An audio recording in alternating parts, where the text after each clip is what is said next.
Yo, what's going on? This is Kieran with DOTWAVNOTWAVE, and today I'm here with Denzel Ferg. And today we're here at Brixton Academy for Denzel's London show. First of all, how you doing? Oh, pretty good, pretty good. Yep. You enjoying the sun? Oh, no, I'm not enjoying this hot ass room that I'm stuck in. I'm just sweating. Need a fan or something in here, like? Nah, they ain't gonna put a fan in there. They was like, only the good artists get the air conditioner. Bro, what? Yeah, man. They told me I was ass. You been here before though? Yeah, I have, and they never cut the air conditioner on for me, and you know, messed up. They never cut the air conditioner on for me, but they wait for another band to come in here, and everybody gets air conditioned but me. They put me in the second class citizen chair. Fuck that, bro. And it's just been messed up ever since. What if you just don't play tonight then? I would just not play tonight. They know I'm gonna sweat anyway.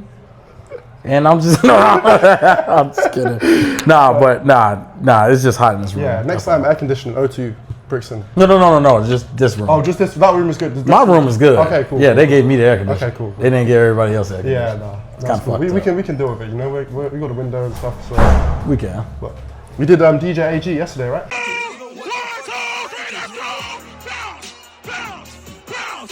Yes, sir. How was it?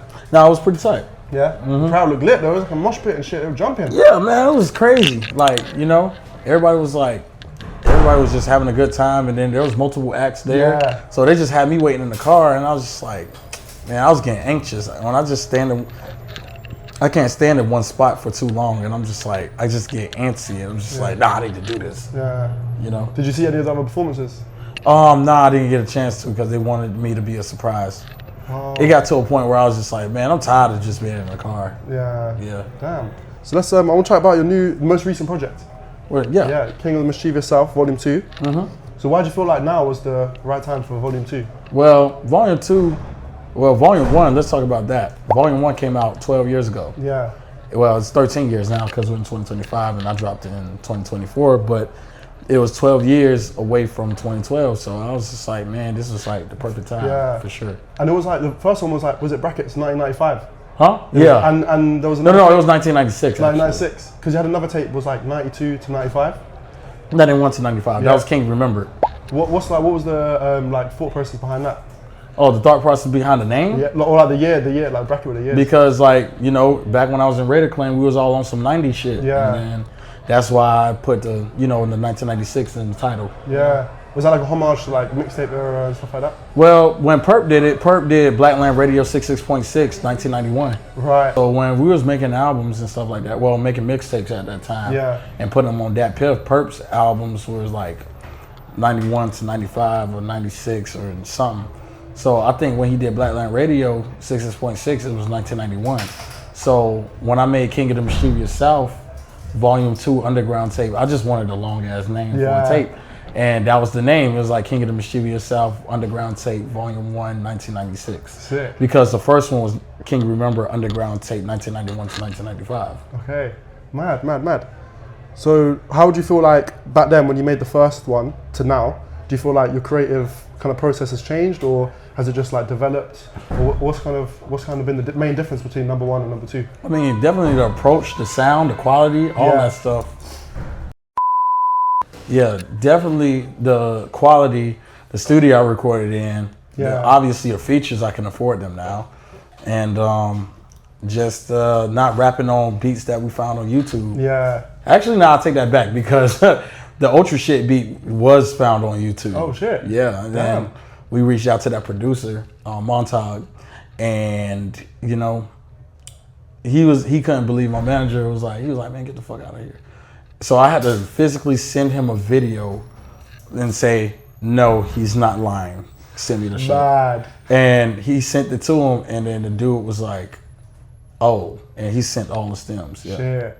That's sick. That's sick that you found the beat on YouTube, you know, because a lot of people would rather just either work producer or... No, he remade a beat that me and my boy Key came up on when we was both in Raider Clan at the time. Oh. Yeah. And it was a song called On That Devil Shit, so that's why we call it Ultra Shit. Oh, right. Because he was like, got your 9, got my 9 niggas on this Ultra Shit. He flipped it. Shit, that's mad.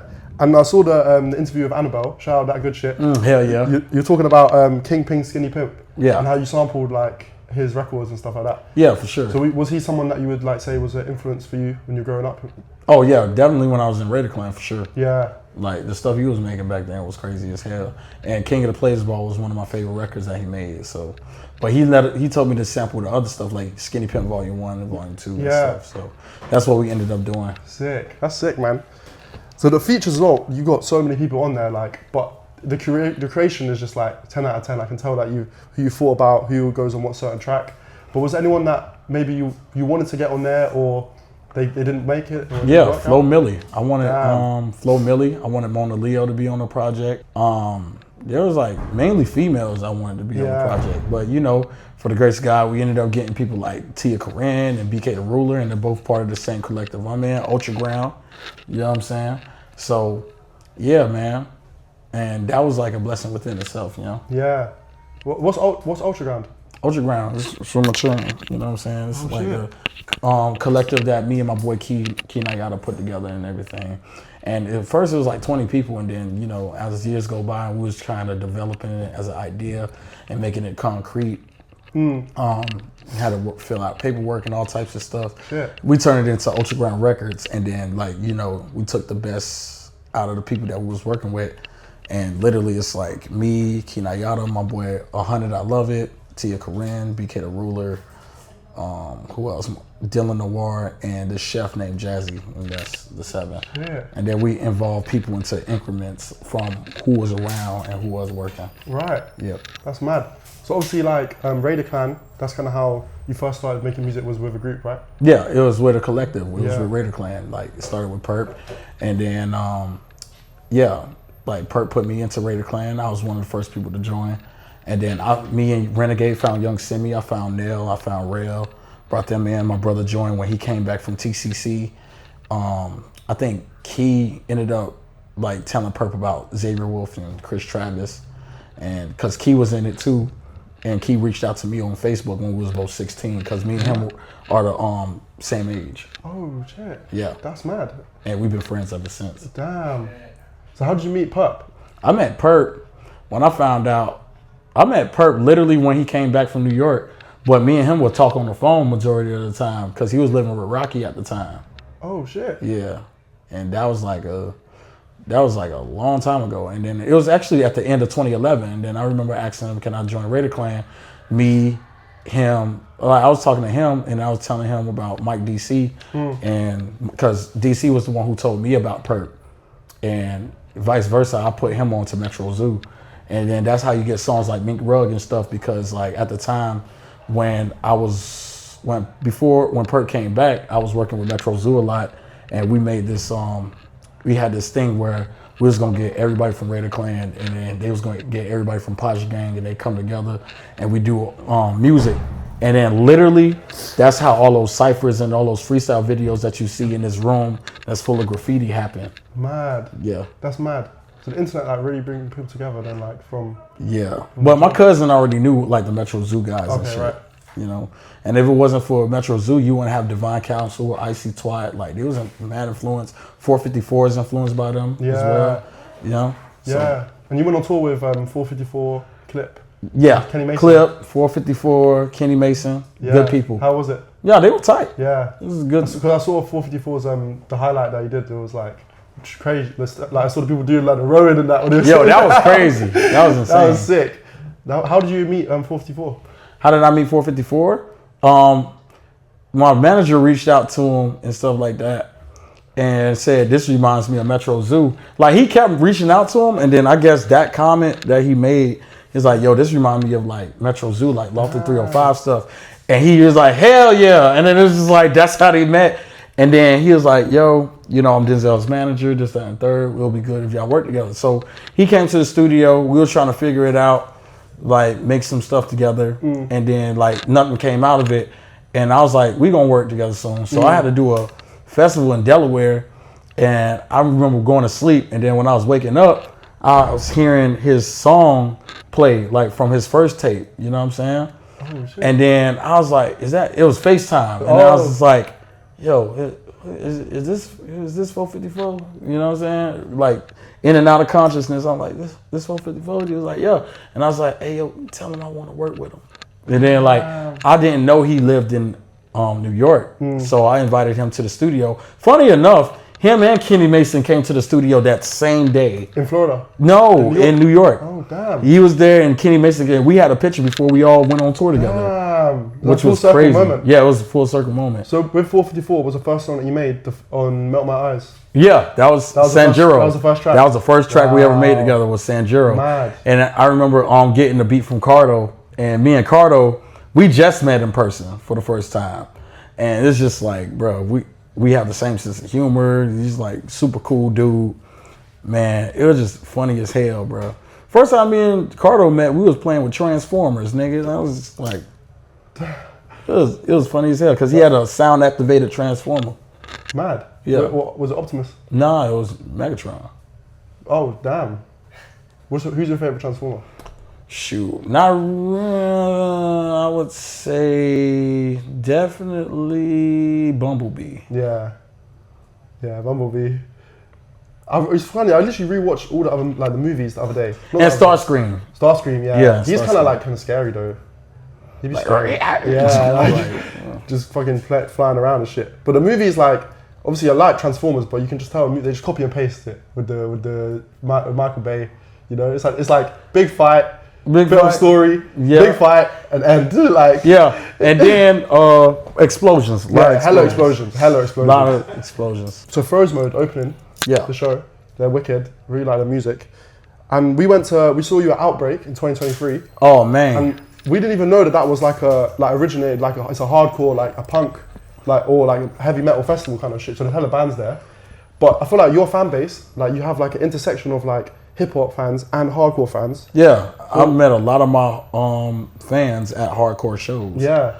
Which is crazy. What do you think what do you think stems from that? Do you think it's your music or do you think it's just they just be so It's because my energy, bro, and the music just goes along with it. So it feels like it's close enough to hardcore. And I toured with a couple of hardcore bands you know what I'm saying?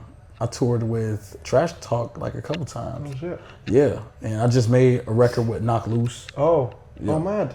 Yeah, and I'm really man, when I say I fuck with this group called Big Boy, they are fire. Is it B-O-Y? Yeah, B-I-G-B-O-Y. Okay. Big Boy. And I got into Terror because my DJ and a friend of mine, he runs merch for us. His name's Mac. And Mac plays in a couple bands. He plays in this group called, this band called Holy Blade, and he plays in another band called Cosmic Joke, which he's the front man for, and he plays drums in Holy Blade. Oh, mad. Yeah. Mad. So I went to their show to support him, and then it was Angel Dust was on the bill, and I did a festival with them. I like Turnstile as well. Yeah, the new album's wicked. Yeah, I like Turnstile as well. We saw them on Friday. Outbreak was in London. It was good. It was actually really good. Man, live, they have crazy energy. Y'all should definitely check out Big Boy. And then I got another homie. He plays in God's Hate, and their lead singer is is in the AEW. He's a professional wrestler. Damn. Yeah. Shit, that's mad. So what? So were you listening to a lot of bands growing up then? Yeah, I mainly listened to Pantera though. Okay. And then I got into Nirvana and Rage and Metallica later. Yeah. I remember buying a Metallica album and I was just like, this cover looks cool. I'm buying it. And then that's how I heard from Whom the Bell Tolls and stuff like that. Because it was an electric chair and it was just I was like, man, this is sick. And the colors and everything. Whoever thought about this really did something. And then obviously buying Nevermind, I had to get into Kurt Cobain. Yeah. Because what's the point? He's a legend, you know? Yeah. And that whole record was super fire too. Yeah. Yeah. And Pantera, that regardless of what the the racist shit, whatever it was going through, I don't know if they racist or not. I mean, I seen some shit, but I'm just I still listen to Tens. You know what I'm saying? I still listen to Strength Beyond Strength and you know what I'm saying, Shedding Skin. Yeah, we can go all day about those guys. Yeah, because obviously you did the cover of Bulls on Parade. Oh yeah, for sure. Was that how did that come about? Was it a collaborative effort, or? They do this thing called Like a Version in Australia. And it was on Triple J. Yep. So they was asking my management and my manager asked me what songs you want to cover. So we did Black Balloons, which was me singing and stuff like that. Yeah. And then they was like, okay, you got to pick another song. And I was like, okay, we're gonna do. He was like, do you want to do Bulls on Parade? Because we know that's your favorite song. And I was like, hell yeah, I want to do Bulls on Parade. Yeah. And that's how it went down. Yeah. Did you collaborate with Robert Glasper? Yeah. On that track? On what? On the Bulls on Parade? No. No. It was on a single though. Yeah, I mean, we did So Incredible. He did Melt Session 1. He did the outro for Ain't No Way. Yeah. Mad. I worked with Robert on a lot of stuff. Yeah. How did you guys link up? Well, we linked up through Terrace Martin. Oh, mad. Yeah. Mad. That's how we linked up. That's how I met him. I met him at Dour Festival. Where's that? Huh? Where's that? I just met him at Dour Festival. Where's the festival? Huh? Where's that festival? Why is it a festival? No, where is it? Dour? I think Belgium. Oh, where's it? Yeah. Never heard of it. Dour. You never heard of Dour Festival? No. Tripping. What, DUA? DOUR.